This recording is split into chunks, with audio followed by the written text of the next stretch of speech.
Terima kasih telah menyempatkan waktunya untuk hadir bersama-sama mengikuti acara pada sore hari ini. Sebelumnya saya ucapkan selamat datang kepada Bapak Anies Rashid Baswedan, calon Presiden Republik Indonesia 2024. Selamat sore Bapak. Bapak Muhaimin Iskandar, calon Wakil Presiden Republik Indonesia 2024. Prof. Angel dan Bung Rocky selaku panelis diskusi kita hari ini, dan Ibu Baby Juwono selaku moderator yang akan memandu diskusi kita hari ini. Tibalah saatnya kita berbicara ide dan gagasan. Momen di mana kita dapat menyalurkan aspirasi dan menguji calon presiden dan wakil presiden Republik Indonesia. Tanpa berlama-lama, kita sambut moderator yang akan memandu kita berdialektika, Ibu Baby Juwono. Beri tepuk tangan yang semangat. Wih. Salam merdeka. Salam sejahtera. Salam kebaikan. Salam perubahan. Setuju? Salam akal sehat. Setuju? Baik, nama saya Baby Juwono. Saya memang spesialis moderator Pilpres. Dan langganan narsumnya adalah kakak kita, Bang Rocky Gerung. Saya nggak tahu nanti 2009 saya masih bisa jadi moderator Pilpres atau tidak. Oke, Mas Anies dan Caimin, saya tidak akan berlama-lama karena kita sangat tahu untuk apa kita di sini. Kita di sini mau ngapain dan kita di sini mau diapain. Mau diapain. Oke? Dan Mas Anies, I guarantee para mahasiswa yang ada di sini adalah bukan lagi Gen Z, tapi Gen K, Gen keren. Jadi nanti pesan saya, pertanyaan-pertanyaan Anda, tohokan-tohokan Anda harus juga keren. Sebelum saya panggil narsum dan panelis, saya mau tanya dulu ke audiens. Yang masih ragu jangan jawab, oke? Yang tidak setuju jangan jawab. Pertanyaan saya sebelum saya undang ya. Apakah capres dan cawapres kita sore ini keren?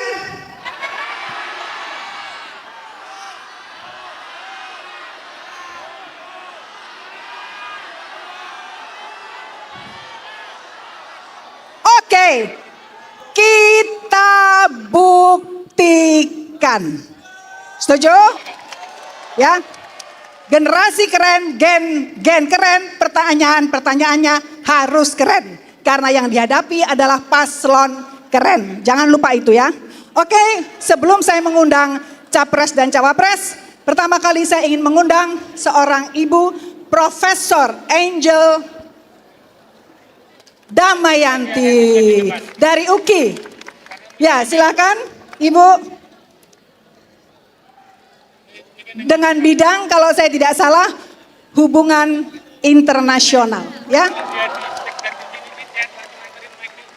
Dari jauh udah kelihatan pinternya, baunya udah bau pinter, ya. Monggo silakan duduk, dipersilahkan duduk di tengah atau di pinggir sini boleh.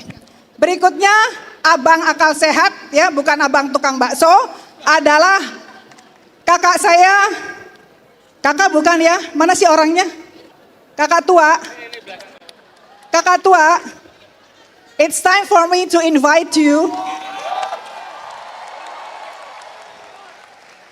Dan saya kalau panggil,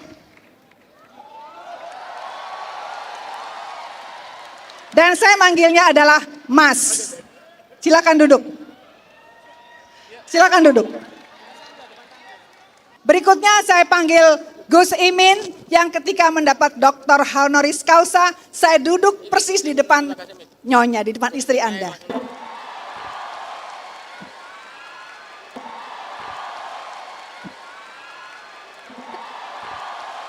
And last but not least. Kalau dulu kita punya smiling general, ingat siapa ingat smiling general? Pak Harto ya, smiling general. Kalau nanti ada takdir, maka kita akan punya smiling president. Smiling president kalau ada takdir. Silakan Mas Anies.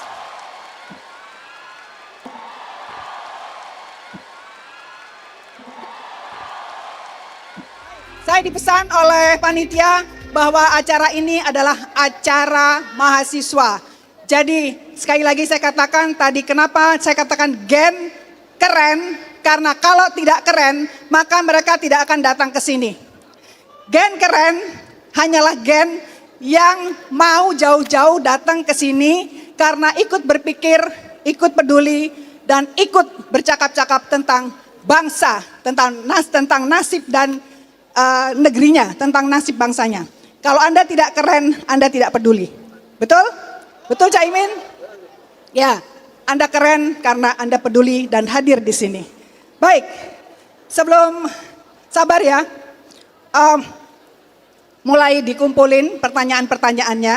Tapi saya ingin sekali mendengar dulu, kita akan dengarkan dulu uraian. Mas Anies sudah capek ya ngomong terus dari tadi pagi ya. Saya nggak bisa bayangin nyanyi Indonesia Raya berapa kali, ngomong berapa kali, ya kan? Capek atau tidak itu soal perasaan. Wah, tak pernah. Ini kalau judul tak pernah lelah mencintaimu nih kayaknya. Monggo Mas Anies 15 menit untuk Anda. You just give anything. Terima kasih semuanya. Assalamualaikum warahmatullahi wabarakatuh. Selamat sore, salam sejahtera untuk semuanya. Terima kasih para panelis di sini. Teman-teman mahasiswa semua yang memilih hadir, memilih bersama-sama memikirkan untuk Indonesia ke depan, karena masa depan adalah milik dari teman-teman semua di sini. Anda punya lebih banyak besok daripada kemarin, karena itu pemilik besok itu harus ikut menentukan dan memikirkan sama-sama. Kami hadir di sini untuk berdiskusi, berpikir bersama dengan teman-teman semua, dan kami datang sebagai rasa hormat karena teman-teman memilih untuk tidak menjadi penonton yang tak peduli, tapi menjadi bagian yang berpartisipasi untuk memikirkan pergerakan kita ke depan. Terima kasih.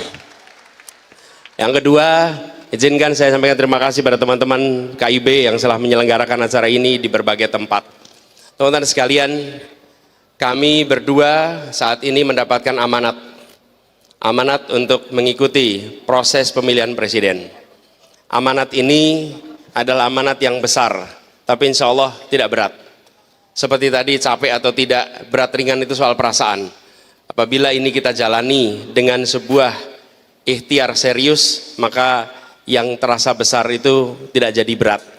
Nah, kami ingin sampaikan dalam kesempatan ini bahwa misi utama yang kita emban adalah kami ingin mengembalikan gagasan utama mengapa Republik ini didirikan. Republik ini didirikan dengan ide. Para pendiri Republik ini adalah kaum intelektual yang memiliki pengalaman perjuangan, mengalami beratnya kolonialisme, punya kedalaman intelektual, punya wawasan yang luas, yang mampu menerjemahkan pengalamannya, observasinya, cita-citanya menjadi sebuah gagasan untuk Republik baru yang bernama Indonesia. Diwujudkan dalam pembukaan Undang-Undang Dasar 45, yang kalau kita lihat narasinya, kita boleh bangga. Indonesia memiliki narasi cita-cita kemerdekaan, tujuan kemerdekaan, janji kemerdekaan, yang bila dibandingkan dengan negara-negara lain, maka Indonesia bisa dibilang paling memiliki konstitusi, gagasan yang luar biasa. Nah, apa gagasan utamanya? Dalam hemat kami, mengapa kita mau merdeka? Mengapa kita berjuang untuk merdeka? Karena kita ingin merasakan keadilan. Kita ingin merasakan kemakmuran untuk semuanya. Itulah yang kemudian menjadi visi kita, misi kita. Indonesia adil makmur untuk semua. Karena yang kita saksikan selama ini, Indonesia yang maju untuk sebagian, Indonesia yang makmur untuk sebagian. Ketimpangan ada di mana-mana. Karena itu kita ingin mengembalikan tujuan utamanya, yang selalu kita bacakan di dalam upacara-upacara. Apa itu? Sila kelima, keadilan sosial bagi seluruh rakyat Indonesia. Inilah gagasan utama kami. Karena itu kami ingin agar semua langkah-langkah, semua kebijakan ke depan bisa menjawab pertanyaan paling sederhana. Apakah sebuah kebijakan menghadirkan rasa keadilan atau tidak? Di situ political economy akan muncul. Siapa dapat apa, berapa besar, kapan, di mana dalam setiap kebijakan yang disusun. Itulah sebabnya kita ingin memperjuangkan itu. Termasuk ketika kita bicara tentang aspek-aspek. Ada pendidikan, ada kesehatan, ada pembangunan infrastruktur, ada bicara tentang lapangan pekerjaan. Maka satu pertanyaan itu bisa digunakan untuk berbagai aspek. Dan ketika ini dipakai, kami yakin bahwa arah dari Republik ini kembali kepada arah untuk menghadirkan kesetaraan, menghadirkan kesamaan kesempatan, dan harapannya bisa memangkas yang disebut sebagai ketimpangan yang hari ini ada. Ketimpangan apa? Jawa luar Jawa, desa dengan kota, ketimpangan antara mereka yang terdidik, tak terdidik, yang dapat pekerjaan dan yang tidak dapat pekerjaan. Ketimpangan-ketimpangan ini sudah berjalan panjang. Bila tidak ada langkah korektif, maka kita akan menyaksikan Indonesia yang makin berjarak antar satu unsur dengan unsur lainnya. Jadi, Bapak Ibu sekalian yang saya hormati, ketika kita membicarakan tentang Indonesia sebagai satu kesatuan, maka persatuan yang bisa kita hadirkan harus didasarkan oleh rasa keadilan. Persatuan bisa hadir dengan rasa takut. Kita pernah memiliki stabilitas. Stabilitas itu hadir kenapa? Karena ada pemegang senjata yang mengawasi semua dan meminta semuanya untuk stabil. Tapi itu stabilitas semu. Stabilitas yang otentik adalah stabilitas yang ditopang karena semua merasakan keadilan di dalam masyarakatnya. Ini stabilitas yang sesungguhnya, ini persatuan yang sesungguhnya. Dan itulah sebabnya mengapa kita mendorong ke arah sana, karena kita berharap dengan adanya rasa keadilan, maka kita memiliki ketenangan, keteduhan, persatuan. Kita lihat aja di dunia pendidikan. Pertanyaan sederhana, sudahkah kebijakan-kebijakan pendidikan kita menghadirkan keadilan? Sudahkah kesempatan yang sama bagi anak-anak dari keluarga yang latar belakang ekonomi kuat, latar belakang ekonomi menengah, dan latar belakang ekonomi lemah? Apakah mereka memiliki kesempatan yang sama untuk mendapatkan pendidikan berkualitas di seluruh Indonesia? Bila jawabnya belum, itu adalah salah satu agenda perubahan yang kita ingin dorong. Jadi, pertanyaan sederhana itulah yang kemudian akan menjadi pegangan. Dan kami percaya bahwa di dalam sebuah kepemimpinan harus ada gagasan, harus ada ideologi. Karena itu yang kemudian menjadi rujukan bagi semua di dalam mengambil kebijakan. Karena yang puncak memiliki ideologi, yang puncak memiliki gagasan. Jadi rujukan. Tapi bila di puncak tidak ada gagasan, maka semua bisa mengambil kebijakan apa saja. Bila di puncak tidak ada ideologi, maka yang di bawah akan bisa mengerjakan apa saja tanpa arah. Kita harus mengedepankan, dan ideologi itulah yang kami bawa, ideologi dan gagasan itu yang kami emban. Insya Allah dengan begitu kita bisa meraih yang kita cita-citakan. Indonesia adil dan makmur untuk semua. Terima kasih, nanti kita berdiskusi lebih jauh. Assalamualaikum warahmatullahi wabarakatuh.